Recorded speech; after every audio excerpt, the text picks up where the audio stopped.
pira sifat ma'ani kang wajib dimiliki oleh Allah Subhanahu wa taala. Sifat ma'ani ingkang wajib bagi Allah Subhanahu wa taala punika ada 7. Ada 7. Setunggal sifat ilmun. Tegesipun Allah taala kang ngudaneni dateng sekabehane perkawis. Jadi mengetahui semuanya perkara. Kaping kalih inggih punika hayat. Tegesipun gesang. Kaping 3 sifat kudrat tegesipun kuwasa. Kaping sekawan sifat iradah tegesipun kersa. Jadi sifat ma'ani itu ada 7. Nah, salah satu atau sifat wajib yang dimiliki oleh Allah Subhanahu wa taala itu ada 7, yaitu ilmun, kemudian hayat, kudrat, iradat. Nah, itu sifat yang wajib dimiliki oleh Allah Subhanahu wa taala. Nah, seperti apa? Nah, kemarin Kiai Musonef membahas tentang Khairuddul Bahiyah, bahwa kita atau orang mukallaf itu wajib mengetahui Allah Subhanahu wa taala itu melalui sifat-sifatnya. Nah, sifat yang salah satu dari sifat 20 atau sifat wajibnya Allah itu adalah ilmun. Jadi sifat ilmun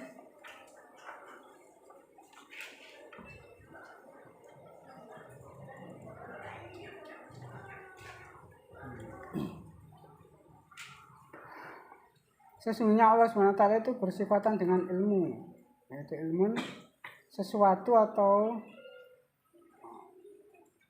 zat kang mudananya atau mengetahui, baik secara zahir atau batin. Allah Subhanahu wa taala itu mengetahui dengan ilmunya, sifat ilmunya tidak samar dengan Allah Subhanahu wa taala itu tidak samar. Dari secara zahir, secara batin Allah Subhanahu wa taala itu tahu apa yang disimpan oleh hambanya, baik di dalam hati, di dalam pikirannya. Allah Subhanahu wa taala itu tahu. Jadi perkara yang samar bagi Allah Subhanahu wa taala itu adalah jelas, jadi tidak diragukan. Kalau kita memandang seseorang itu seperti saudara kita atau teman kita, itu memang benar koncoku apa enggak, itu masih diragukan. Istilahnya tadi atau kemarin itu ada di rumah atau di kamar, tapi kok di situ ada orang, kok wajahnya sama, itu masih bisa ragu-ragu kalau manusia. Tapi kalau Allah Subhanahu wa taala itu tidak, baik secara zahir maupun secara batinnya Allah Subhanahu wa taala, Allah taala itu tahu. Ya, walaupun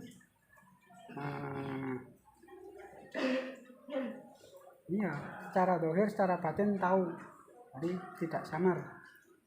Wa ya'lamu haya adada habbatil ramli wa adadal qatril matori wa uraqi syajari wa ya'lamu sirra au akhfa. Jadi Allah Subhanahu wa taala juga tahu bilangannya pasir. Ya, kalau kita menghitung pasir, jumlahnya pasir tidak tahu. Tapi dengan sifat ilmunya Allah, Allah Subhanahu wa taala itu jelas bisa menghitung pasir, bisa mengetahui tetesnya banyu hujan, jadi air hujan yang jatuh. Nah, itu Allah Subhanahu wa taala itu tahu bilangannya berapa. Kemudian jumlahnya daun yang melekat atau yang rontok, Allah Subhanahu wa taala itu tahu. Baik secara samar atau secara jelas atau samar, bagi Allah Subhanahu wa taala itu tetap jelas atau tidak mempunyai kesamaran sama sekali.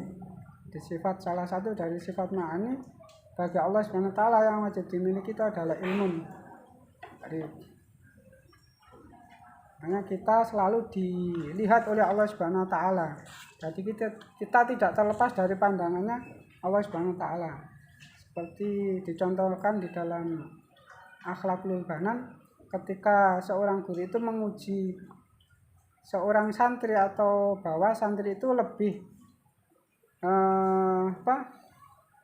baik dari yang lain, karena santri tersebut itu kenapa sih kok dibedakan antara santri yang satu dengan santri yang lain, padahal kita sama-sama santrinya. Nah, ketika seperti itu kemudian gurunya itu menguji pada santri tersebut, dikasih ayam, setelah itu disuruh menyembelih disuruh membawa. Kalau memang sembelihlah ketika kamu tidak ada yang melihat. Dari santri itu digawani ayam satu persatu. Setelah gawe persatu, ana sing nang jero gua, ana sing nang jero omah. Nah, ada yang bersembunyi, nah, semuanya itu disembelih. Jadi bahasanya itu kalau sudah tidak ada orang, sembelihlah ayam itu. Nah, ada satu santri yang tidak bisa menyembelih. Loh, kenapa enggak kamu sembelih? Memang tidak ada yang melihat Pak Yai, tapi Allah Subhanahu wa taala itu selalu melihat hambanya atau hambanya. Akhirnya ayam itu tidak disembelih karena kita itu tidak terlepas dari pandangan Allah Subhanahu wa taala. Walaupun tidak ada orang, tetapi Allah Subhanahu wa taala itu mengetahui kita. Akhirnya santri yang janggal kemudian dijawab oleh Pak Yai seperti itulah. Itu contohnya ketika walaupun tidak ada siapa-siapa, tapi Allah Subhanahu wa taala itu selalu memandang kita. Jadi dengan sifat ilmunya Allah itu tidak samar. Walaupun kita berdoa dengan sirri atau dengan jahar itu sama saja, atau kita bersembunyi di dalam tembok yang bersap tebal atau lebih dari 100 mil, tetap Allah Subhanahu wa taala itu adalah tahu dengan persembunyian kita. Itu adalah sifat wajibnya Allah Subhanahu wa taala. Nah, sifat ma'ani salah satunya adalah ilmun, kemudian hayat. Nah, hayat yaitu kehidupannya Allah atau hidupnya Allah tidak sama dengan kehidupan kita. Kalau manusia itu membutuhkan nafas, membutuhkan darah. Tapi kalau Allah Subhanahu wa taala tidak. Jadi hayatnya Allah, hidupnya Allah itu tidak sama dengan hidup kita. Kalau manusia butuh lantaran, tapi Allah Subhanahu wa taala tidak. Itu adalah sifat hayat yang dimiliki oleh Allah Subhanahu wa taala. Jadi ya Hayyu Qayyum, yang maha hidup atau yang maha menghidupi.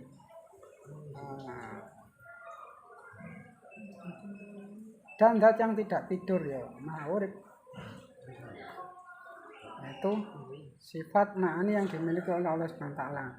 Kemudian kudrat, bahwa Allah Subhanahu wa taala itu adalah kuasa. Yaitu bahwa ala kulli syai'in qadir. Segala sesuatu itu adalah kehendak Allah Subhanahu wa taala. Itu ada contoh menarik.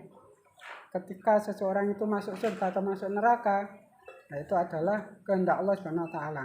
Contoh Nabi Idris. Nabi Idris pernah didatangi oleh malaikat maut.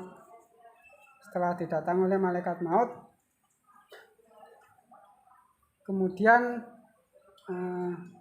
Nabi Idris bertanya kepada malaikat maut, "Kamu siapa?" Yaitu, "Aku adalah malaikat maut." Setelah dijawab seperti itu, "Aku mempunyai permintaan kepada kamu, apakah bisa mengabulkan?" Dari permintaannya kepingin ngerasakno mati. Jadi Nabi Idris kepingin ngerasakno mati. Setelah bisa merasa setelah dicabut, dari cabutlah aku dengan sehalus-halusnya. Setelah itu sama malaikat maut Israel, yaitu dicabut dengan cara yang halus. Itu masih sakit, apalagi tidak dengan cara halus. Lorone wong dicabut nyawane itu seperti apa? Nah, setelah Nabi Idris dicabut nyawanya, kemudian sama malaikat Israel, "Saya ingin mengetahui neraka. Neraka itu seperti apa? Biar bisa menambah keimanan saya kepada Allah Subhanahu wa taala." Nah, sama malaikat Israel dijak jalan-jalan nang neraka. Jadi nang neraka itu ngrasakno panas, ngrasakno ya ngerti wong sing disiksa saarat-arat. Nah, setelah itu setelah diajak ke neraka, ternyata ya neraka isine wong disiksa tok. Jadi ketika wis ngerti, setelah itu ngomong nang malaikat Israel. Setelah itu kalau bisa saya pingin minum ajalah saya ke surga saya ingin meminum minuman dari surga supaya bisa menghilangkan ketrauma saya ketika melihat di neraka atau dari panasnya neraka. Setelah itu diajak ke surga. Setelah diajak ke surga, di surga kemudian di sana surga. Setelah di surga melihat makanan, istilahnya makanan itu enak, pelayanannya baik-baik, istilahnya indah-indah. Setelah meminum dari makanan surga, kemudian ya wis ngrasakno dari jalan-jalan dimenuhi keindahan-keindahan di surga. Akhirnya terus mari ngono sama malaikat Israel dijak metu. Setelah senang melihat keindahan, jadi merasa bahagia. Setelah itu dijak keluar. Tapi Nabi Idris nggak politik, sandalnya didekek pohon yang didekek pohon. Setelah itu setelah keluar, Nabi Idris nenggone malaikat Jibril, malaikat Israel. Sebentar malaikat Israel atau malaikat penyabut nyawa. Sandal saya ketinggalan. Setelah sandal saya ketinggalan, akhirnya melebu. Setelah masuk, dintenteni karo malaikat penyabut nyawa. Diceluki. Nabi Idris nang metu. Setelah nang keluar, enggak dijawab. Enggak mau keluar tapi dijawab dengan enteng sama Nabi Idris.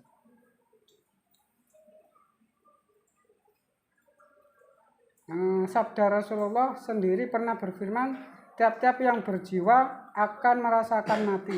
Itu dalam surat Al-Imran ayat 185. Nah, Nabi Idris juga pernah merasakan mati. Setelah itu dijawab lagi, selain itu juga Allah SWT pernah berfirman, dan tidak ada seorang pun dari padamu melainkan mendatangi neraka itu. Kalau masuk neraka tidak mungkin akan keluar. Nah, itu dijelaskan pada surat Al-Maryam ayat 71. Kemudian Allah SWT juga pernah berfirman, dan mereka sekali-kali tidak akan dikeluarkan daripadanya. Surat Al-Hijr ayat 48. Ya, masuk neraka tidak akan dikeluarkan, tapi saya juga pernah masuk neraka. Setelah masuk neraka kemudian diajak ke surga. Setelah itu Allah juga berfirman kepada malaikat maut. Allah SWT berfirman kepada malaikat maut, tinggalkanlah dia, hai malaikat maut, yaitu Nabi Idris. Sesungguhnya aku sudah menetapkan di alam azali. Nah, itu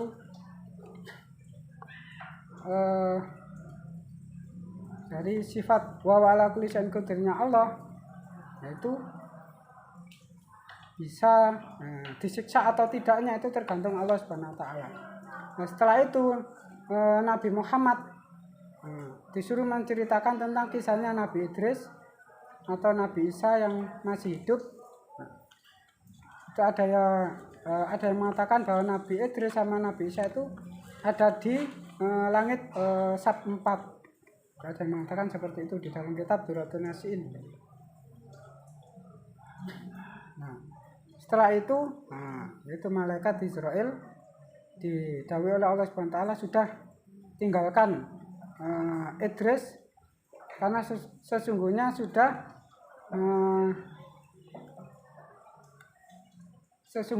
aku tetapkan di zaman azali. Jadi itu adalah keistimewaan atau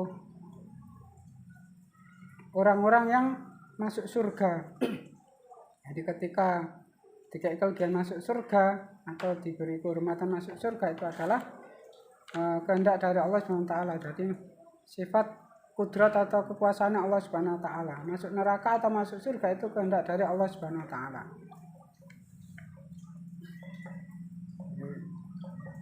Seperti Nabi Idris bisa masuk surga, yaitu istimewa dengan ngapusi dengan malaikat diapusi, dipolitiki. Jadi pernah merasakan mati, kemudian pernah masuk neraka, setelah itu masuk surga. Nah, dengan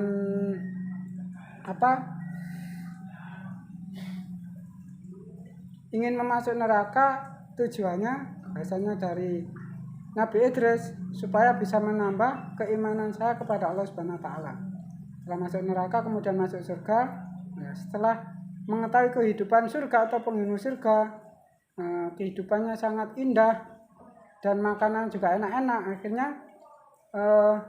meninggalkan sandalnya atau sandale. Setelah itu ketika malaikat Israfil mengajak keluar lah, minta izin untuk masuk lagi. Setelah itu dipanggil lagi, kok nggak keluar lah. Akhirnya malaikat Israel didhawuhi Allah Subhanahu wa taala, sudah biarkan Idris, karena sudah saya tetapkan di zaman azali. Jadi ditetapkan sebelumnya, sebelum menciptakan dunia, dari zaman azali sebelum menciptakan. Jadi diceritakan di dalam Al-Quran supaya untuk umatnya Nabi Muhammad itu bisa mencontoh atau bisa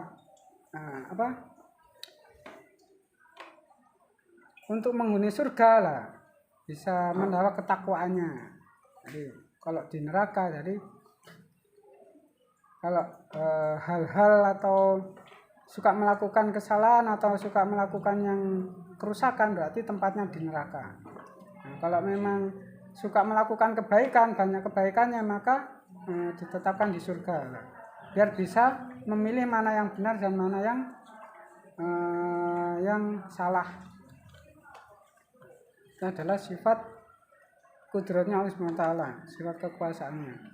Setelah itu adalah sifat iradah, kehendak. Sifat wajib yang dimiliki oleh Allah Subhanahu wa taala adalah iradah. Sifat iradah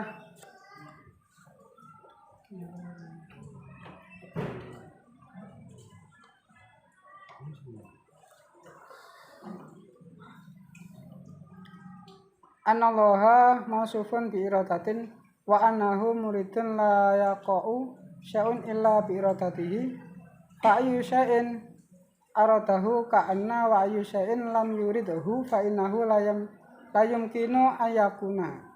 Jadi sesuatu itu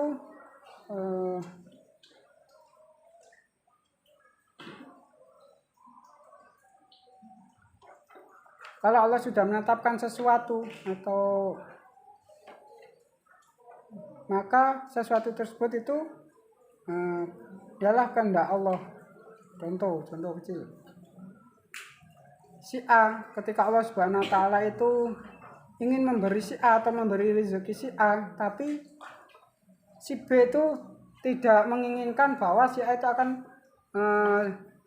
dikasih kenikmatan oleh Allah Subhanahu wa taala. Bicaranya si A itu tidak mendapat kebaikan dari atau yang diberikan oleh Allah Subhanahu wa taala. Nah, tidak ada seorang pun yang bisa mencegah kehendak dari Allah Subhanahu wa taala. Jadi kalau Allah Subhanahu wa taala itu ingin memberi si A, lah si B itu tidak akan bisa mencegah kehendak dari Allah Subhanahu wa taala. Itu adalah sifat iradah dari Allah Subhanahu wa taala. Tapi sebaliknya, ketika Allah Subhanahu wa taala itu akan menghinakan si A atau si B, nah tidak ada seorang pun yang bisa menghentikan dari kehendak Allah Subhanahu wa taala ketika mau menghinakan orang tersebut. Sama seperti Allah malamanya ma'ataita wa la mu'tila mamanata wa la radda lima qadaita wa la yanfa'u dzal jaddi minkal jaddu. Nah, itu ketika seseorang atau diberi kenikmatan, ketika Allah Subhanahu wa taala memberikan kenikmatan kepada seseorang, maka tidak ada yang bisa mencegah Allah Subhanahu wa taala. Tapi sebaliknya, ketika Allah ingin menghinakan si B, nah si A itu tidak akan bisa mencegah dari apa yang dikehendakkan dari Allah Subhanahu wa taala. Nah, itu adalah sifat iradanya Allah Subhanahu wa taala. Jadi kehendak Allah Subhanahu wa taala tidak akan sampai kecuali iradanya Allah, dan tidak ada yang mencegah iradanya Allah kecuali Allah sendiri yang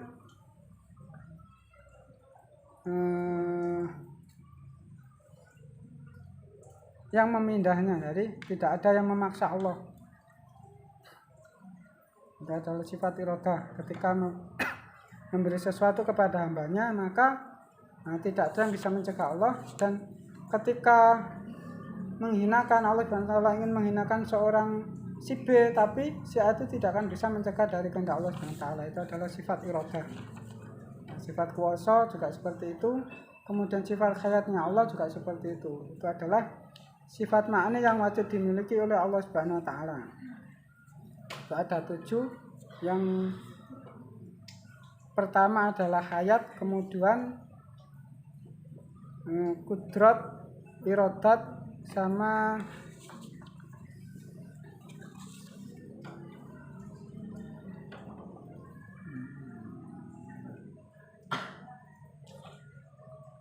ilmun.